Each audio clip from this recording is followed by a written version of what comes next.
القرار التاريخي للكاف: كأس إفريقيا كل 4 سنوات، وإطلاق دور الأمم الإفريقية في خطوة تاريخية ستغير وجه كرة القدم الإفريقية. أعلن باتريس موتسيبي رئيس الاتحاد الإفريقي لكرة القدم الكاف عن قرار رسمي يقضي بتنظيم بطولة كأس إفريقيا مرة كل 4 سنوات، وذلك خلال مؤتمر صحفي عقد يوم السبت على هامش استعدادات بطولة كأس إفريقيا 2025 التي تستضيفها المملكة المغربية. التحول من نظام السنتين إلى 4 سنوات. ظلت كأس الأمم الإفريقية تقام منذ النسخة الأولى عام 1957 كل عامين، لكنها واجهت صعوبات خلال السنوات 15 الأخيرة في إيجاد مكان مناسب ضمن الروزنامة العالمية المزدحمة. وجاء هذا القرار استجابة للتحديات التنظيمية والضغوطات التي تواجهها المنتخبات واللاعبون الأفارقة. وفقا للنظام الجديد ستقام النسخة المقبلة من البطولة سنة 2027، تليها نسخة سنة 2028 على أن يتم اعتماد الإيقاع الرباعي بشكل رسمي ابتداء من ذلك التاريخ. وهذا يعني أن النسخة الحالية بالمغرب ديسمبر 2025، يناير 2026، ونسخة 2027 في تنزانيا وكينيا وأوغندا ستكونان آخر نسختين متتاليتين بفارق سنتين قبل بدء النظام الجديد. الأهداف الرئيسية للقرار: أوضح رئيس الكاف أن هذا التغيير يندرج ضمن رؤية شاملة تهدف إلى تخفيف الضغط على اللاعبين. يهدف برمجة كأس إفريقيا كل 4 سنوات إلى تخفيف الضغط على اللاعبين وتحسين جودة البطولة من الناحية التقنية والتنظيمية، حيث يعاني اللاعبون الأفارقة من جداول مزدحمة بسبب التزاماتهم مع أنديتهم الأوروبية والمنتخبات الوطنية. تحسين الاستعداد والجودة: سيمنح النظام الجديد المنتخبات الوطنية فرصة أفضل للاستعداد والاستقرار، مما سيرفع من المستوى التنافسي والفني للبطولة. تطوير البنية التحتية: سيتيح الوقت الأطول بين النسخ للدول المستضيفة فرصة أفضل لتطوير البنية التحتية والملاعب، مما يضمن تنظيما أفضل للمسابقات القارية. إطلاق دوري الأمم الإفريقية: بطولة قارية جديدة في تطور موازن ومثير. أعلن موتسيبي عن إطلاق بطولة دوري الأمم الإفريقي بشراكة مع الاتحاد الدولي لكرة القدم فيفا، حيث ستنطلق المنافسة ابتداء من سنة 2029. وتأتي هذه البطولة على غرار دوري الأمم الأوروبية الناجح. خصائص البطولة الجديدة: التقسيم الجغرافي: ستقسم البطولة إلى 4 مناطق جغرافية، مما يسهل التنظيم ويقلل من تكاليف السفر على المنتخبات.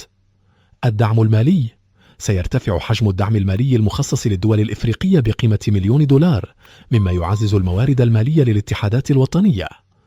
التعويض المالي: يهدف إطلاق بطولة سنوية جديدة تحت اسم دوري الأمم الإفريقية إلى تعزيز الموارد المالية وتحقيق مزيد من الجوائز والمنافسة، خاصة بعد أن شكل تنظيم البطولة كل عامين مصدرا رئيسيا للإيرادات.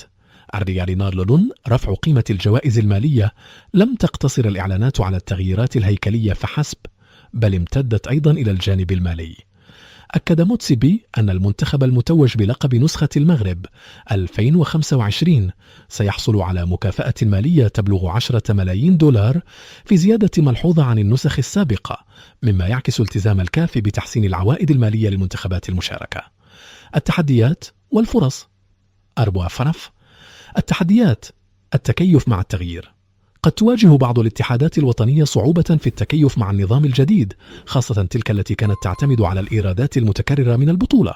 الحفاظ على الزخم: قد يخشى البعض من فقدان الزخم والاهتمام الجماهيري بسبب المدة الأطول بين النسخ. الفرص: جودة أعلى، فترة أطول للاستعداد، تعني مستوى تنافسي أفضل. استقرار التقويم: توافق أفضل مع التقويم الدولي والأوروبي لكرة القدم. بطولة سنوية: دوري الأمم الإفريقية سيعوض غياب البطولة القارية الرئيسية ويوفر منافسة منتظمة.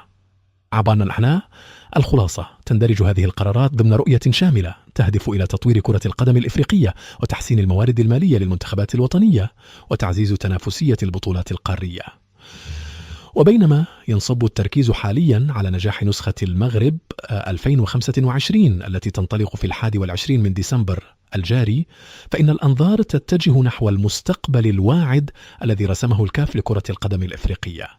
إن هذا التحول التاريخي يمثل نقطة تحول محورية في تاريخ الكرة الإفريقية، ومن المتوقع أن يسهم في الارتقاء بمكانتها إلى المستويين القاري والعالمي، مع الحفاظ على الهوية الفريدة والعشق الجماهيري الذي تتمتع به بطولة كأس الأمم الإفريقية. تخيلوا هذا المشهد: ملعب الأمير مولاي عبد الله في الرباط يغلي بالجماهير، الأضواء تتراقص في سماء العاصمة المغربية، 54 دولة أفريقية توجه أنظارها نحو المغرب، وفجأة يدخل أبطال كأس العرب حاملين كأسهم الذهبية التي لم تمر على تتويجهم بها سوى أيام معدودة. هذا ليس خيالا سينمائيا، بل سيناريو واقعي تماما قد يشهده حفل افتتاح كأس إفريقيا للأمم يوم الأحد القادم 21 من ديسمبر 2025 في تمام الساعة 6:30 مساء، قبل المباراة الافتتاحية بين المغرب وجزر القمر.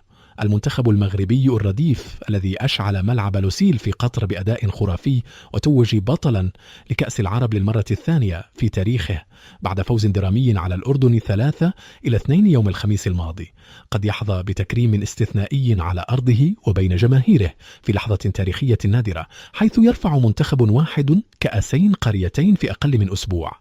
لكن السؤال الذي يطرح نفسه: هل هذا ممكن من الناحية القانونية والتنظيمية؟ الجواب هو نعم مطلق، وإليكم الأسباب القانونية والتنظيمية التي تجعل هذا التكريم ليس فقط ممكنا بل مرحبا به تماما. أولا، من الناحية القانونية، الاتحاد الأفريقي لكرة القدم الكاف الذي ينظم البطولة لا يفرض أي قيود على محتوى حفلات الافتتاح طالما أنها لا تتضمن رسائل سياسية أو عنصرية أو تحريضية، بل على العكس يشجع الكاف الدول المستضيفة على إبراز هويتها الثقافية والرياضية خلال الحفل الافتتاحي، وما هو أكثر رياضية من تكريم أبطال قاريين.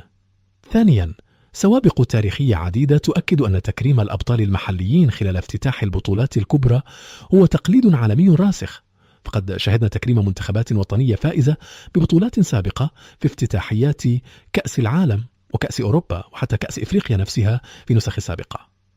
ثالثا، الجامعة الملكية المغربية لكرة القدم بصفتها المنظم المحلي والشريك الرسمي للكاف في تنظيم البطولة تملك صلاحيات واسعة في تصميم وتنفيذ فقرات الحفل الافتتاحي بالتنسيق مع الكاف، وهذا يعني أن القرار بيدها تماما.